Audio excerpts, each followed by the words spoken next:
Hello, everybody. This is Carla, and this time I'm back with a review for episode 24 of season 5 of Haven. And this episode is titled The Widening Gyre. And I have to say, I didn't really love this episode. I mean, it wasn't bad, it was just there was a lot of exposition, which, okay, in a show like Haven, I guess it's kind of a legitimate thing because we have to learn what this is all about. I mean, they've kept the secret of what the troubles are and how they can be fixed and where they came from and how it all started. They've kept that for 5 years now, over 5 years, and it's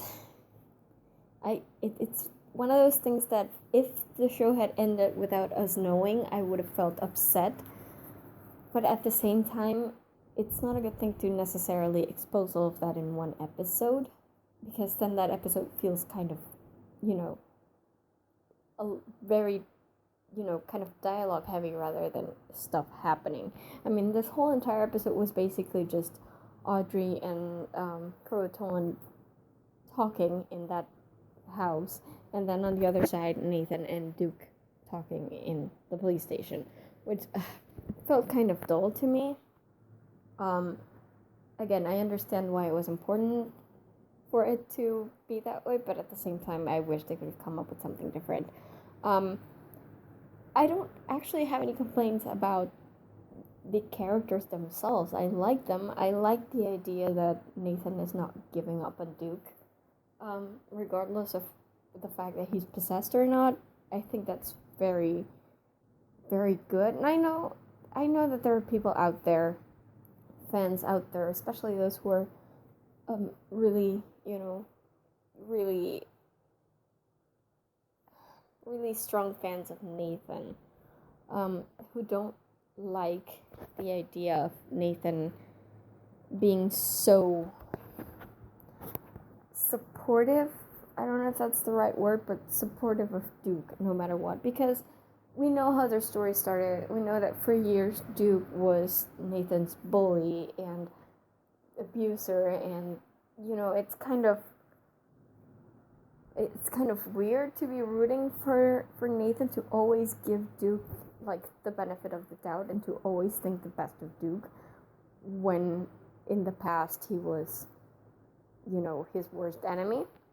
But I think I don't mind, because I do think that everything they've been through since the show started has kind of led to a friendship that is very deep. And of course, Duke has admitted that he was, of course, wrong to treat Nathan that badly through all those years. And Nathan has kind of faced the idea that he doesn't have to hold on to a grudge anymore, that he and Duke are on the same side now, and I think that's important. And moreover, I think it speaks a lot of Nathan, because I think it's a good thing that he's able to forgive the person who treated him so badly. He was able to forgive his father for not being as affectionate as he felt he should have been. He was able to, he's Nathan is someone who has such a great big heart, and he was so close at the beginning, and he's opened himself so much thanks to Audrey and thanks to Duke and thanks to everything that's happened, that I can only think that him opening himself up to a friendship like this is a good thing.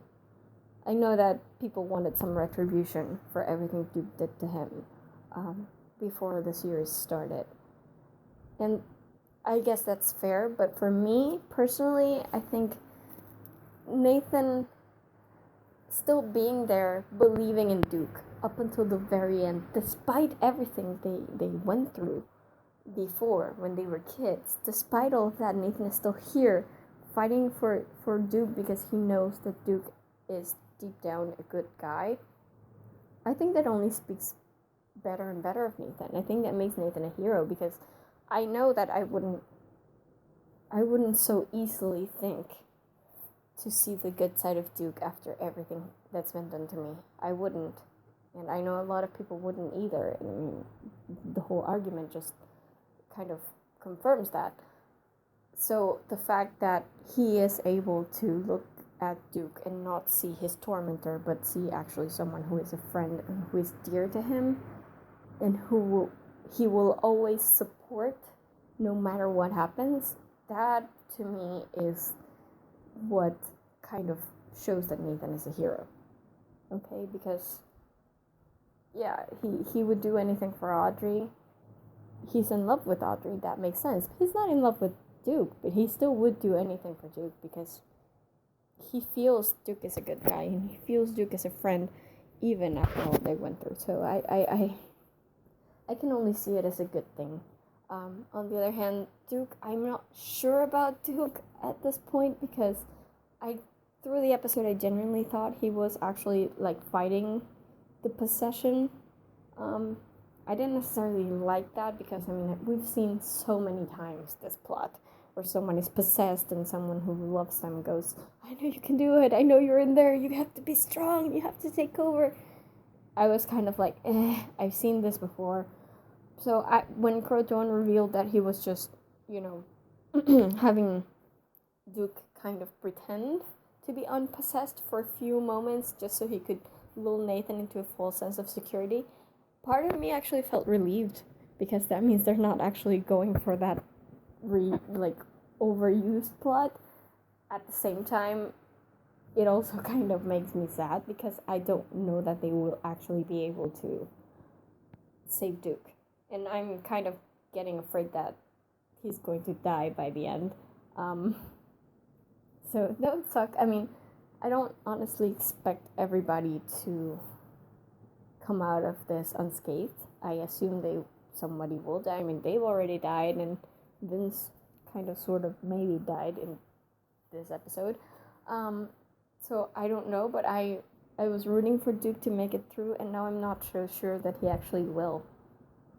I'm actually kind of expecting him to die by the end of this. Like, I don't think there's any other solution to it. As far as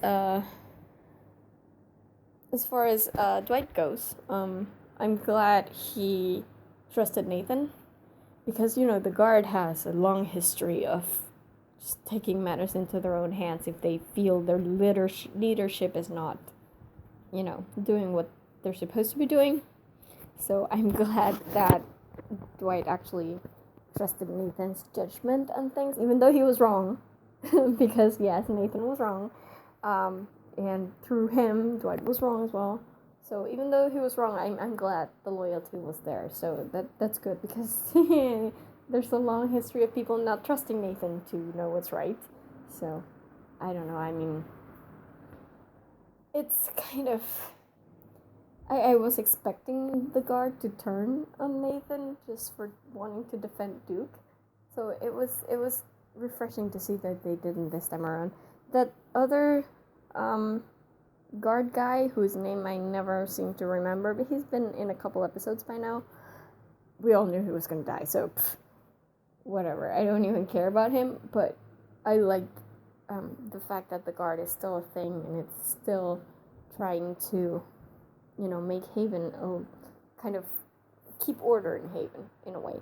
And I'm glad that they're not going against Nathan for these things. As far as Vince's story, that was kind of interesting because, I mean, we learned so much from Howard in this episode. It was almost heavy, like my head hurts when I think about it, but I find it interesting that what he is missing, the part he's missing is the personal connection to what's happening in Haven and what his role in the barn has to be. I thought it was kind of a weak connection to begin with. It's like, oh, this guy died, I had to kill him, and then I decided that I don't want that to happen to my own family, so I sacrificed myself. I'm like, weird, really loose connection there. It's like, isn't your family on the other side of the void? Whereas Mara was like destroying things on this side of the void, like kind of a stretch, but I buy it. I like the idea that that is what he missed, like that personal connection, and that's why he can't be part of the barn of the newborn. And I love that Vince actually offered to kind of take that role onto himself, because let's face it, Vince without Dave is kind of it's kind of boring in a way. It's like we're so used to seeing them together that I guess just him living on his own would be kind of too painful for him. So I'm glad that he decided to take that step, because somebody had to. And I'm kind of a little upset, because does this mean that we'll never find out what his trouble was? Because I still want to know. Hey, writers, I still do want to know. So I don't know, but I liked it. And then there was Shatner. I mean, William Shatner, man. I know a lot of people can't take him seriously. I'm talking to my friend Erin here, by the way, if she's listening, because I know a lot of people can't take Shatner seriously anymore, and I know a lot of people were kind of like, really? He's going to be? And I think he was actually really good in the role, because he's got that thing where he just says things that make absolutely no sense, and he says them so calmly and so, so controlled that you kind of have to believe it. And he was totally pulling that on Audrey. Like, I love it. He's just over there saying crazy things, about how the troubles are... how the troubles are so great and so powerful and so amazing that they could make everybody's life so much better. And he just says it in a way that we're like, wow. I mean, even I, over here on this side of the screen, who knows that that there aren't actually such a thing as troubles, I'm sitting here like, I hadn't thought about that. Maybe he has a point. So I like that, and I don't think anybody else could have pulled it off like Shatner, because he has that creepy, older, sophisticated gentleman kind of vibe to him, and at the same time he's really creepy. So I think it was good. I mean, I love the Shat. I freaking love him. And I think he's doing a great job with the role. Of course, he's only going to last, 3 episodes, so not that huge of a role, but I like it. And I like that I don't know, I just love that everything he says it in such a way that you're like, okay, it doesn't make sense, but I'll take it. It's like, oh, I had to get my wife, sure. I had to give Aether to my dying daughter, sure, whatever. I mean, totally makes sense. So it's like, I just like the way he goes about it. And when he actually decides to, be outright threatening, he can pull it off, too. It's like, at the end, he's like, yeah, Audrey, I'm letting you go to your friends so you can understand how much you're going to lose if you don't do this with me. And I got chills, because he can be so darn good, so darn threatening. He just looks like a crazy psycho, but in a very elegant, sophisticated way, kind of. So I really liked Shatner. I liked all the characters in this. I kind of liked the bullet points of this episode. I just don't like that it took so long. It's like we didn't have to spend that much time in the conversation between. We didn't need one full episode for that conversation between Shatner and Audrey. We didn't need one full episode of Nathan trying to bring Duke back. I mean, I felt like it was slow because of that, because it was just such a lot of conversation, not so much happening. But that doesn't mean that I didn't like what happened. It's kind of weird. I'm also really intrigued about Dwight seeing his daughter. Oh, that's just terrible. I mean, dude, he just had his girlfriend killed, and now you're gonna play in his mind with, bringing his daughter back to life. That's just mean. Which is great, because Croton is supposed to be mean. But, yeah, I'm looking forward to seeing what happens with that, because I don't know that Dwight is actually, sentimental enough obviously he knows he loves his daughter, but I don't think it's to a point where he knows that it's not, like, I believe he can see it's a trick. So I'm looking forward to seeing what the next scene, like right after the one where this ended, it goes. It's like, okay, I know he will be emotional because it's the first time seeing his daughter since she died, but at the same time, I hope that he knows it's not really his daughter. Like, I don't think he'll be tricked that easily. I hope. I can't. I mean, I will probably be wrong because I'm usually wrong about this stuff, but I would like to see him not fall for it straight away. And of course to see what Croatoan does to everybody else, because he seems to have such tight control in everything right now that it's kind of impossible to imagine how Audrey, Nathan, and Duke maybe are going to even, deal with him, because it looks impossible. He seems to know everything that's going on. That it's kind of like the whole everything went as planned kind of thing. He seems to have a really tight lid on things. So right now it's looking kind of impossible, but I know they'll pull it off because I don't think the show is going to end on a bad note. I think they're gonna figure it out, and they are going to